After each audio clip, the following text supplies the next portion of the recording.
ಅಲ್ಲಿ morning mutton biryani ತಿನ್ನೋಕೆ ಯಾರಿಗೆ ತಾನೇ ಇಷ್ಟ ಆಗಲ್ಲ ಹೇಳಿ.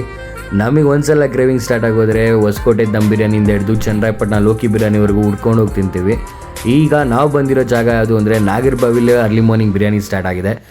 ಈ ಪ್ಲೇಸ್ ಯಾವುದು ಅಂತ ಹೇಳಿದ್ರೆ ಆಕಾಶ್ ಹೊಸಕೋಟೆ ದಮ್ ಬಿರಿಯಾನಿ. ಇದಿರೋದು Nagarbhavi second stage opposite to Nexa showroom ring road ಹತ್ರ ಬರುತ್ತೆ ಈ ಜಾಗ.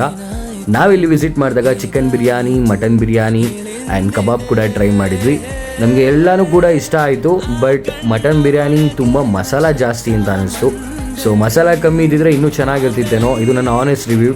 ನಾನು ಎಲ್ಲ ಚೆನ್ನಾಗಿದೆ ಅಂತ ಹೇಳಲಿಕ್ಕೆ ನಂಗೆ ಇಷ್ಟ ಇಲ್ಲ. ಬಿಕಾಸ್ ಫುಡ್ ಚೆನ್ನಾಗಿದೆ ಅಂತ ಹೇಳಬೇಕು, ಇಲ್ಲ ಅಂತ ಹೇಳಬೇಕು. ಇಲ್ಲ ಅಂದರೆ ನಮ್ಮ ಅಭಿಮಾನಿ ದೇವರುಗಳು ಬಂದು ನಮ್ಮ ಕಮೆಂಟ್ ಸೆಕ್ಷನಲ್ಲಿ ನಮಗೆ ಹೋಗಿದ್ದಾರೆ. ಸೊ ಅದಾಗದು ಬೇಡ. ಇದು ಅಷ್ಟು ಚೆನ್ನಾಗಿಲ್ಲ ಅಂತಲ್ಲ, ಚೆನ್ನಾಗಿದೆ. ಬಟ್ ಮಸಾಲೆ ಜಾಸ್ತಿ. ಅದು ಕಂಟ್ರೋಲ್ ಆದರೆ ಒಂದು ಒಳ್ಳೆ ಬಿರಿಯಾನಿ 100% ಹೇಳ್ತೀನಿ. ಸೊ ನೀವು ವಿಸಿಟ್ ಮಾಡಿ, ನಿಮ್ಮ ಅಭಿಪ್ರಾಯ ಏನು ಅಂತ ನಮ್ಮ ಕಮೆಂಟ್ ಸೆಕ್ಷನಲ್ಲಿ ಮೆನ್ಷನ್ ಮಾಡಿ. ಇದೇ ಥರ ಮೋರ್ ವೀಡಿಯೋಸ್ ಫಾಲೋ ಮಾಡಿ.